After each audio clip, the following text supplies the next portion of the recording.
안녕하십니까, 황현실입니다. 거의 피를 흘리지 않고 민주화를 이끌어낸 전두환. 얼마 전 국민의힘에 입당한 극우 유튜버 고성국 씨의 말입니다. 독재의 길을 연 이승만, 군사 쿠데타로 집권한 박정희, 내란 속의 전두환의 사진을 당사에 걸자고도 했습니다. 고성국을 두고 당 안에서는 최고위원 임명설이 돌았고 당 지도부 인사가 직접 가서 입당 원서를 받기까지 했습니다.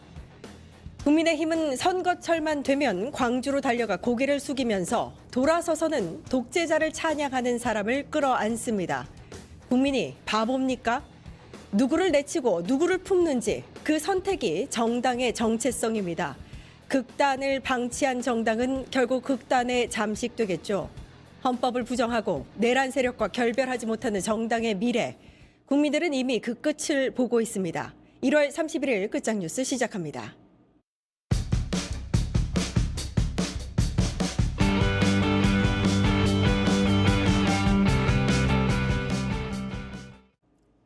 예, 일타 정치 오늘은 두 분과 함께합니다. 성치훈 민주당 부대변인, 봉건우 민주당 전국 대학생위원장님 나와 계십니다. 안녕하세요. 안녕하십니까. 예, 먼저 영상 하나 보고 올 텐데요. 오늘 고 이해찬 전 국무총리의 발인이 엄수됐습니다. 유족과 정계 인사 등이 참석한 가운데 진행됐는데요. 이재명 대통령 내외도 참석했습니다. 그 모습 먼저 만나보고 오겠습니다.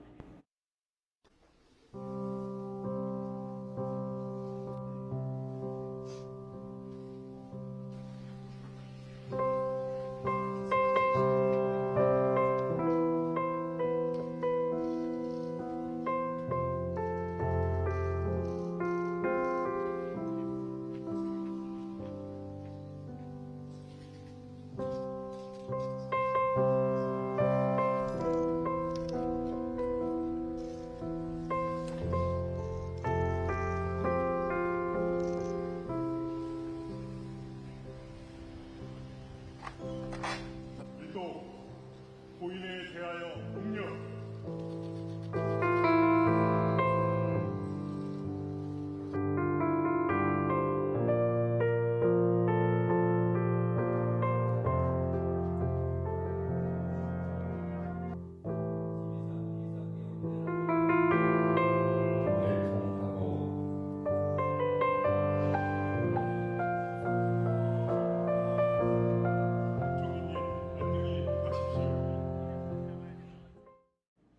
예, 5일간의 사회장을 치르고 오늘 발인이 있었습니다. 이재명 대통령 내외가 발인하는 내내 눈물을 훔치는 모습.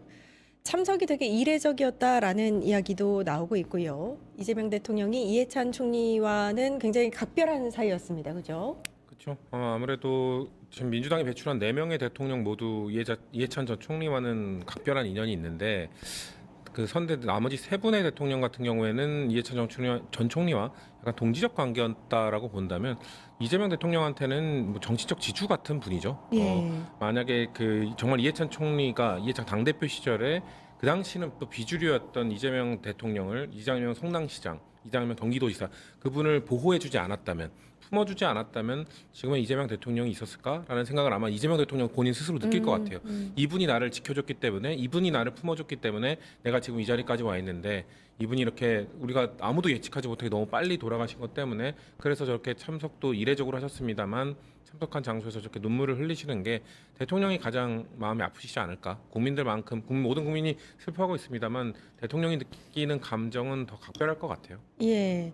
그 당에서 제명 위기에 이재명 당시에 이제 당 대표였나요? 그때? 경기지사였었나요? 네. 아마 그러니까 그랬었을 것 같습니다. 예, 그때 이제 제명 위기에 처했는데 이해찬 당시 이제 대표가 그 막아줬다 뭐 이런 네. 얘기도 있었고. 사실 이제 이재명 대통령과 이해찬 전 대표님 간의 관계는 단순한 동지적 관계를 넘어서 이재명 대통령이라는 사람이 이제 과거에 성남시장 시절부터 네. 이제 예. 중앙 정치와는 연이 좀 없었던 그 시기부터 이재명이라는 사람에 대한 공신력을 만들기 시작했던 때가 이해찬 전 대표께서 이재명 대통령의 손을 들어줬던 그때부터라고 생각해도 과언이 아니거든요.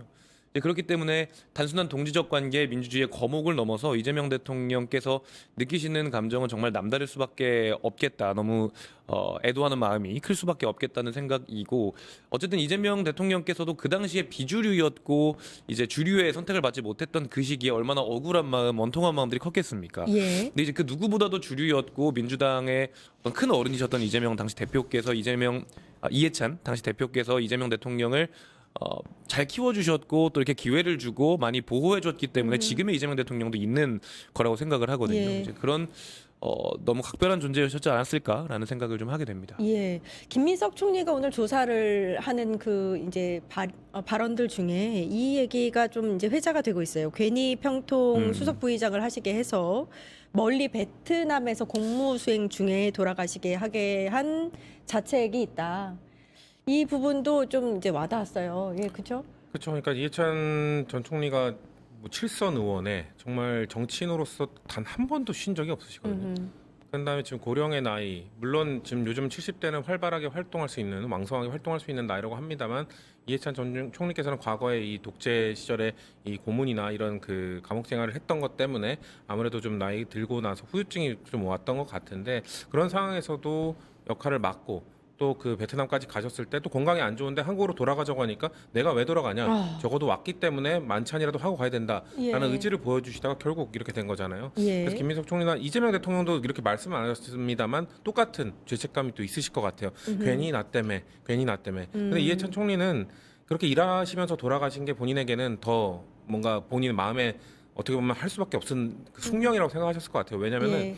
이해찬 총리가 막판에 우리가 이 기억하는 모습은 거동이 불편하셨는데, 그럼에도 불구하고 많은 후배들이 뭐 출판 기념회나 뭐 개소식이나 부르면 다 가셨어요. 맞아요. 진짜 다 찾아가셔서 어떻게든 후배들 기살려주고, 어떻게든 정말 까마득한 후배의 후배라도 내가 갈 수 있으면 어떻게든 발걸음해서 그 사람 기살려주고 그 자리를 빛내주려고 노력을 하셨던 분이기 때문에 정말 그냥 마지막까지 일하시고 가는 게 그분의 숙명이 아니었을까. 근데 그럼에도 불구하고 김민석 총리나 이재명 대통령께서는 우리가 마지막까지 그렇죠. 너무 일을 고되게 시킨 건 아닌가, 고된 부탁을 드렸던 건 아닌가라는 생각은 하실 수밖에 없겠죠. 그러니까 평소에 사실 공적 마인드를 강조하셨던 네. 분인데 공무 수행 중에 이렇게 그 타지에서 안타깝게 이제 돌아가신 부분이 어찌 보면은 굉장히 참 어울리는 마지막이었다. 뭐 예. 일단은 뭐 이재명 대통령께서 이런 자책을 하고 계신다라는 이야기를 듣고 나서 든 생각은 사실 그것 때문이었겠습니까? 사실 어찌 보면 이해찬 전 대표께서는 아까 말씀하셨던 그 퍼블릭 마인드를 바탕으로 국가와 국민을 위해서 일하시는 것에 대해서 본인의 평생의 영광과 어떤 평생의 명예로 생각하셨던 분이기 때문에 아마 그 과정 동안 몸은 좀 불편하셨거나 좀 힘드셨을 수도 있어도 심적으로 이 나이에도 은퇴를 하고 나서도 국가를 위해 일할 수 있다는 그 기회가 있다는 것이 정말 행복하셨을 거라고 저는 굳게 믿고요.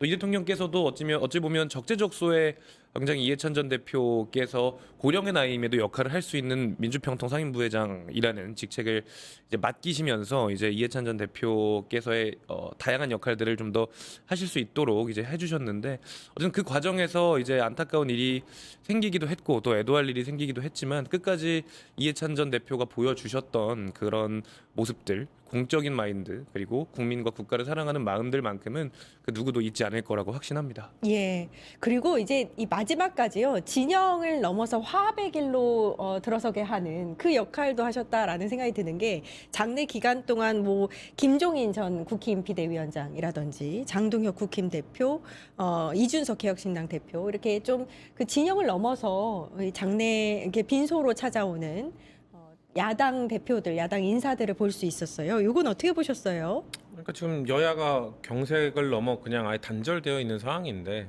이해찬 전 총리의 이 장례식장만큼은 장동혁 대표나 이준석 대표도 안 올 수가 없었겠죠. 한국 정치계의 큰 거목이고 국민들로부터 사랑을 받았던 분이고, 그렇기 때문에 이분이 이렇게 안타까운 죽음을 맞이했는데 이것까지 외면한다.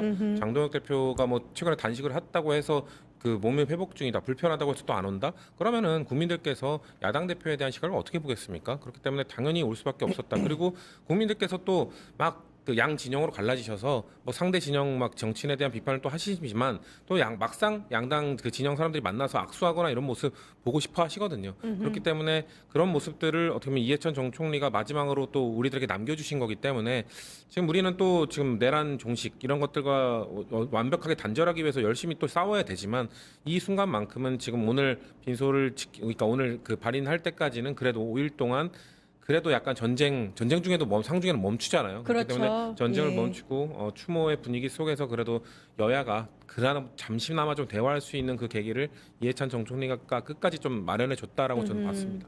그러니까 이 여야의 조문 발걸음을 보고 이해찬 전 총리의 마지막 유산이 화합이다 네. 이런 이야기가 나오더라고요. 사실 뭐 단순히 민주당의 어떤 어른이자 인사를 넘어서 이제 대한민국 전체 역사가 맞습니다. 하나 예. 사그러진 거 아니겠습니까? 이제 그런 측면에서 봤을 때 어쨌든 우리가 극한의 대립을 하고 있는 여야 간의 극한의 대립을 하고 있는 이 상황 속에서도 그래도 여기 온 정치인들만큼은 적어도 그 정치라는 것의 본질 자체를 잊지 않았던 그 마음이 있었던 것 같아서 싸웠던 마음이나 이제 안 좋았던 마음을 약간 거두고 그래도 이제 고맙다는 이야기를 전하고 싶고요. 뭐 그래도 안 온 분들도 있죠. 뭐 그분들에 대해서는 굳이 평을 하고 싶진 않습니다만 어쨌든 빈소를 찾음을 통해서 이해찬 대표께서 마지막으로 남기신 화합이라는 유산 그리고 이해찬 대표께서 마지막에 베트남까지 가셔서 열심히 국가와 국민을 위해서 일하시다가 이제 유명을 달리하신 그런 모습들에 대한 어떤 존경심 이런 것들을 현대를 살아가는 정치인과 국민들이 느낄 수 있도록 이제 해주신 분이기 때문에 많은 정치인들 또한 그에 화답하고 그에 호응해서 이제 빈소로 나오지 않았나라는 예. 생각이 좀 듭니다. 위원장님께서 이제 끝까지 오지 않은 사람에 네. 대한 이야기를 하셨는데 얘기하고 싶지 않다라고 말씀하셨지만 이거 여쭙지 않을 수가 없어요. 뭐 해야 되면 사실 해야죠. 네. 이낙연 전 총리 같은 경우에는 이해찬 전 총리님하고는 정말 이제 사실 계속해서 그 족적을 함께 했던 동지라고 할까요? 선후배라고 할까요? 그런 굉장히 긴밀한 사이였는데 마지막 가는 길을 왜 이렇게 인사도조차 하지 못했을까? 저는 사실 이해할 수 없는 부분이긴 합니다. 안 온 게 아니라 못 온 거 아닐까요? 본인이 못 왔다. 정말 부끄러워서 예. 못 오지 않았을까? 이해찬 전 총리를 본인이 지난 대선 때 했던 행동을 만약에 보셨다면 보셨죠? 보셨고 예. 만났다면은 가만 안 뒀을 겁니다. 이해찬 총리가 옛날에 그 호통 총리 또 이런 걸로도 유명하셨기 때문에 아마도 이낙연 전 총리에 대해서 물론 뭐 연배는 거의 같으시지만 그거에 대해서 나무라셨을 분이기 때문에 보기 민망했을 것이다라는 생각이 들고 민주당원으로서의 저의 입장에서는 오히려 안 왔기 때문에 이분을 그냥 깔끔하게 보낼 수 있겠다. 그러니까 그래도 우리 당의 당 대표를 하셨고 우리 문재인 정부의 총리까지 했던 분이기 때문에 당을 어떻게 보면 배신하고 나가고 그런 다음에 정말 빨간 점퍼까지 입고 저쪽 김문수 후보를 지지하는 모습 보면서 와 저렇게까지 할 수 있나? 그러면서도 마음이 참 아렸거든요. 우리 당 대표 출신이 저렇게까지 하는 모습 보면서 근데 야, 이 조문까지 안 오는 사람이라면 내가 이 마음의 불편함이나 일만의 정말 감정도 남길 필요가 없겠다. 이분에 대해서는 그냥 깔끔하게 보내드릴 수 있겠다는 생각이 드는 그런 모습이었습니다. 예. 아무리 그래도 이제 서울대 동기이기도 하고요. 네. 당대표를 그 다음 당대표로 이제 다시 이제 뭐 이렇게 받기도 했었고, 국무총리 당대표 시절에는 함께 총선을 치렀던 사이이기도 하고, 여러 가지에 있어서는 사실 이해할 수는 없는 부분이긴 네. 해요. 예. 사실 이게 뭐 뚜렷한 악연이 있으신지 여부는 잘 모르겠고 어쨌든 굉장한 동지적 관계였다로 그렇죠. 이제 해석되는 것이 가장 정상적일 것 같은데 참 많이 안타까웠습니다. 사실 우리가 내란 청산을 계속해서 이야기하고 있는 와중에도 장동혁 국민의힘 대표까지도 조문을 왔는데도 불구하고 어쨌든 민주당의 대표를 지냈던 이낙연 대표라는 분이 이제 이 현장에까지 빈소에까지 나타나지 않은 것은 어쨌든 민주진영 지지자들에 대한 어떤 모욕이 될 수도 있는 것이고 그 끝까지 어쨌든 이낙연 대표라는 분을 지지해주고 만들어줬던 민주진영 지지자들에 대한 예의를 끝까지 지키지 않은 것이라는 생각이 솔직한 마음으로는 들고요. 예. 뭐 지금 부대변인님께서 이제 안 나온 게 아니라 못 나온 거다라고 말씀을 해주시기도 했는데 저는 안 나온 것 같습니다. 안 왜냐면 나왔다. 불과 얼마 전까지만 해도 SNS나 뭐 유튜브 뭐 이런 영상 이런 것들 계속 업로드하면서 본인의 정치 행위를 해왔기 때문에 여기에 나왔을 때 이제 본인의 어떤 정치 행위가 어떤 지탄을 받고 다시 드러나는 게 두려웠을 거라고 생각을 하거든요. 그래서 어떤 정치적인 계산 때문에 안 나왔다는 제 생각이 사실이라면 정말 너무 안타깝고 적어도 이해찬 총리님을 넘어서 민주진영 지지자들에 대한 마지막 예의 정도는 지키셨어야 되는 것이 아닌가 예. 라는 안타까운 생각이 솔직한 마음으로 듭니다. 마지막까지 좀 작은 그릇을 내보였다라는 생각이 들어서 좀 씁쓸했습니다. 이 얘기 이제 여기까지 하고요. 자, 다음 소식으로 넘어갈게요. 파타타타 증권통합